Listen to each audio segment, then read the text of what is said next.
اعوذ باللہ من الشیطان الرجیم بسم اللہ الرحمن الرحیم اللہم صلی علی محمد وآل محمد وعجل فرج آل محمد۔ تمام مومنین کو یا علی مدد، والسلام علیکم ورحمۃ اللہ وبرکاتہ۔ عزیزان گرامی قادر، سب سے پہلے تو آج آپ تمام تر مومنین کو مولا علی صلوات اللہ علیہ کی آمد بہت بہت زیادہ مبارک ہو، اور بلا شبہ آج کا یہ دن جو ہے یہ بہت سے لوگوں پہ گراں گزرنے والا ہے، بالخصوص وہ حضرات جنہیں مولا علی کے نام سے ہی معاذ اللہ چڑ چڑھتی ہے، اور انہی ایک مولوی حضرات میں سے ہیں مولوی خلیل وہابی المعروف قاری خلیل الرحمن جاوید صاحب۔ انہوں نے امیر المومنین کے خانہ کعبہ میں نازل ہونے پر کچھ عجیب و غریب باتیں وارد کی ہیں، اور ان روات پر جرح بھی کی، اور اپنے ناسبی ائمہ کے حوالہ جات بھی باقاعدہ اس معاملے میں کوٹ کیے ہیں۔ تو چلتے ہیں اور یہ دیکھتے ہیں کہ آیا ان کی گئی یہ ساری باتیں کس حد تک صحیح ہیں، کیا چیزیں اس بات میں اس تناظر میں فٹ ان بیٹھتی ہیں۔ جیسے سیدنا علی المرتضیٰ رضی اللہ تعالی عنہ کا بیت اللہ میں ولادت ہونا، دیوار کا شک ہونا، وہ لکیر جو آج تک پڑی ہوئی وہ کس نے بنائی ہے؟ جی وہ جو آج تک لکیر وہاں پر ہوگی، اب کسی اور کی بات میں تو آپ نے سوال نہیں میں پوچھ رہا ہوں، میری سارا ستیہ ناس کر کے رکھا۔ نہیں کیا ستیہ ناس؟ چلے میں پوچھ چلے بتائیں، اب نہیں کروں گا ستیہ ناس۔ چلے آپ کی صرف گردن آ رہی تھی، اب دیکھیں صحیح ہو گیا۔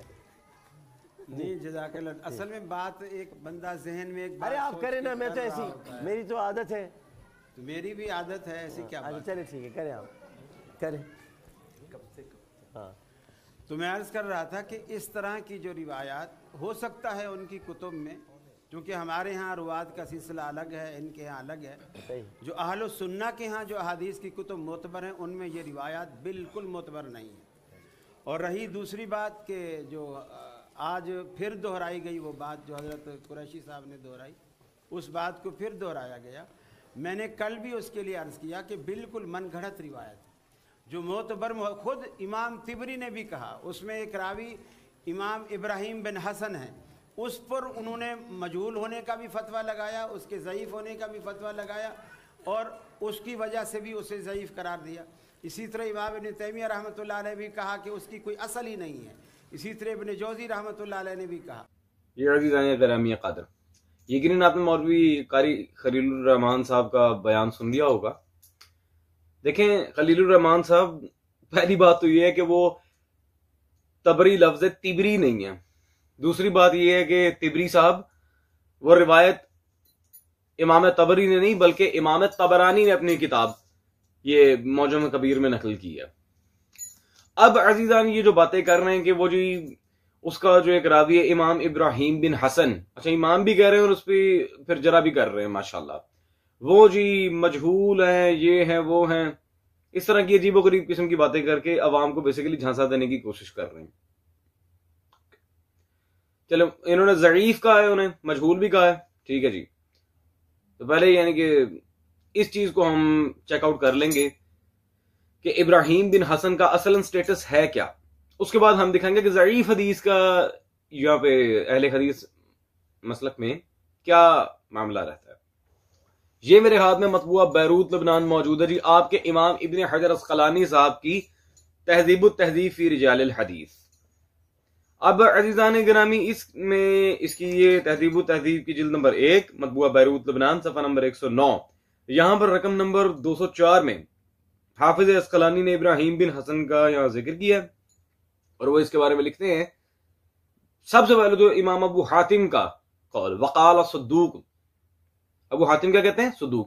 وقال النسائی ثقۃ، یا پھر لیس بہ باس، حافظ نسائی نے بھی اسی ثقہ کہا ہے، اور لیس بہ باس یعنی اس میں کوئی حرج نہیں ہے، اور نیچے تو بعد ہی ختم کہتے ہیں قل تو میں یہ کہتا ہوں، وذکر ابن حبان فی الثقات، امام ابن حبان نے اس کا ذکر کہاں پہ کیا ہے؟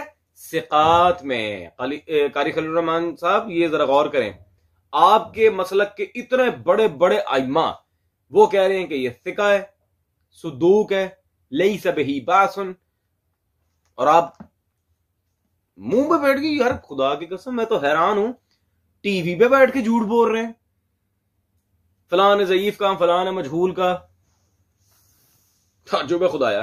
عزیزان اب ذرا ضعیف اور مجہول والی بات پہ بھی چلتے ہیں اور یہ دیکھ لیتے ہیں کہ ان کے مسلک میں ان کے مناظرین حضرات نے ضعیف حدیث کے بارے میں کیا بات لکھی ہے. یہ میرے ہاتھ میں ماہنامہ اشاعت الحدیث موجود ہے جی، جو بالخصوص حافظ زبیر علی زئی، ان کے ذہبی دوران بہت بڑے عالم تھے. یہ 2013 میں ان کی ڈیتھ ہوئی ہے، حافظ زبیر علی زئی وہابی. اب ذرا ضعیف حدیث کے بارے میں زبیر علی زئی صاحب اس پہ پیج نمبر 129 پر کیا لکھتے ہیں؟ کہتے ہیں بعض اوقات حدیث ضعیف ہوتی ہے لیکن مسئلہ صحیح ہوتا ہے کیونکہ اس کی تائید اجماع یا آثار سے ہوتی ہے. اب امیر المومنین کے خانہ کعبہ میں آنے کے تو واضح آثار آج تک دنیا میں موجود ہیں، وہ لکیر کوئی نہ مٹا سکا. بات تو یہی ہے اور اصول بھی یہی بنتا ہے. خیر عزیزان، الحمدللہ آپ اگر یہ ضعیف کہہ بھی دیں پھر بھی کوئی فرق نہیں پڑنے والا، کیونکہ آثار و اجماع سے ویسے ہی ضعیف حدیث کی ان کی مسلک میں تائید ہو جاتی ہے. بریلوی دیوبندی کوئی حوالہ پیش نہیں کر رہا، سرکار اہل حدیث اصول. آپ اچھے اہل حدیث ہے جسے اپنے اصول کے بارے میں کوئی واقفیت نہیں ہے قاری صاحب. خیر اب عزیزان گرامی میں ان دو شخصیات کی طرف آ جاؤں جو کہ انتہائی پورے عالم اسلامی میں بالخصوص علامہ ابن تیمیہ متنازع ترین شخصیت ہے. ابن جوزی کا تو پھر کچھ پلہ ہلکا ہے. علامہ ابن تیمیہ وہ آدمی ہے کہ جو بالخصوص حدیث کے معاملے میں متسائل ہے. ہر وہ حدیث جو اہل بیت رسول صلی اللہ علیہ وسلم کے بارے میں وارد ہوئی ہے علامہ ابن تیمیہ کی ذرا اس کے حوالے سے قابل قبول نہیں ہے. اس بندے نے متواتر درجے کی روایت من کنت مولا فہذا علی مولا اس پر بھی کلام کیا، جس پہ اس کے اپنے شاگردوں نے اٹھ کے اس کا مکو ٹھپ دیا. بالخصوص حافظ ابن کثیر نے اس کو صحیح کہا، جو خود ابن تیمیہ کے شاگردوں میں سے ایک ہے ابن کثیر. اس نے بھی البدایہ والنہایہ میں سے صحیح کہا. تو ابن تیمیہ کی آپ کیا مثالیں دیتے ہیں جس کے شاگرد اٹھ کے اسے جوتیاں مارتے ہوں. خیر اب ان دونوں یہ ابن تیمیہ اور ابن جوزی کی جو حرکتیں ہیں، امام نسائی رحمت اللہ علیہ ان کی کتاب خصائص علی کی یہ شرح میرے پاس موجود، شرح خصائص علی. ان دونوں حضرات کی ذرا اب پول آپ کے سامنے کھولنا چاہ رہا ہوں میں عزیزان گرامی قادر. آئے ذرا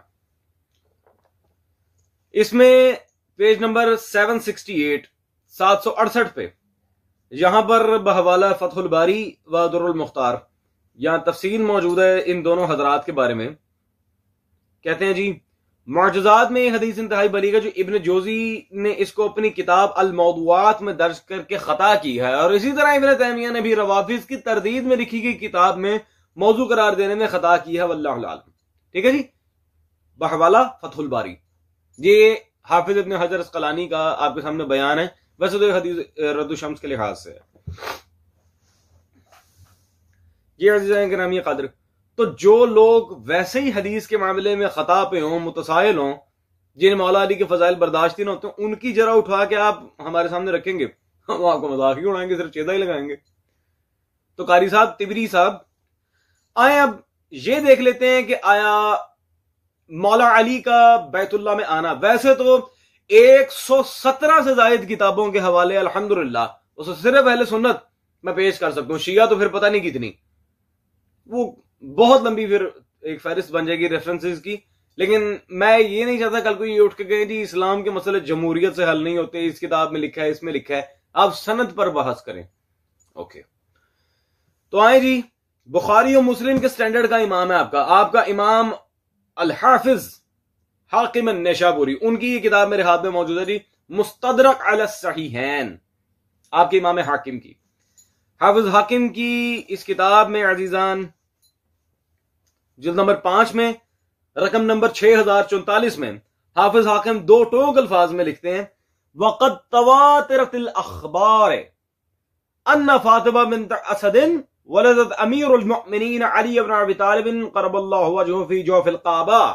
اللہ اکبر. متواتر درجے کی روایات سے بات ثابت ہے، صحیح بھی نہیں حضرت، متواتر. ضعیف ہے، مجہول ہے، پتہ نہیں کون سی قرات میں پھنسے ہیں قاری صاحب. متواتر درجے کی روایات سے بات ثابت ہے کہ مولا علی کی آمد بیت اللہ ہی میں ہوئی ہے. یہ آپ کے امام حاکم کہہ رہے ہیں، اور حافظ ذہبی تلخیص میں خاموش ہیں. عزیزان، یہ تو ان کو بھی پتا کہ حافظ حاکم جب مستدرک کے اندر کوئی بات کریں اور حافظ ذہبی وہاں پہ سکوت اختیار کریں تو اس کا مطلب وہ بات مقبول ہے. اصول تو ان کو بھی پتہ ہے, بس جان بوجھ کے لگے ہیں. تو متواتر درجے کی روایات, اب اللہ ہی جانے اگر امام حاکم جیسا امام بھی ان کے نزدیک قابل قبول نہیں ہے تو پھر ان کے نزدیک ہے کیا قابل قبول؟ مجھے تو یہ سمجھ نہیں آتا. اصلاً یہ نہ تو اہل حدیث اصول جانتے ہیں, نہ ہی ان کے ہاں محدثین کا کوئی احترام ہے. اگر ہو بھی تو بھی بغض امیر المومنین انہیں ویسے ہی چین نہیں لینے دیتا. خیر عزیزان, I'm not gonna take too much time. یہاں ہوتی ہے ہماری ویڈیو اینڈ. ونس اگین آپ کو مولا علی کی بہت بہت زیادہ آمد مبارک ہو. اور قاری خلیل صاحب کبھی وقت ملے نا تو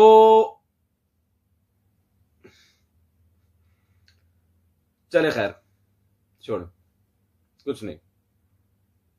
ویسے میں ایک ایپیٹائزر دینا چاہ رہا تھا کہ کبھی خود وہابی حضرات کی کتاب پڑھ لیجیے گا جنہوں نے مولا علی کی سیرت پر کتابیں لکھی ہیں. That's all.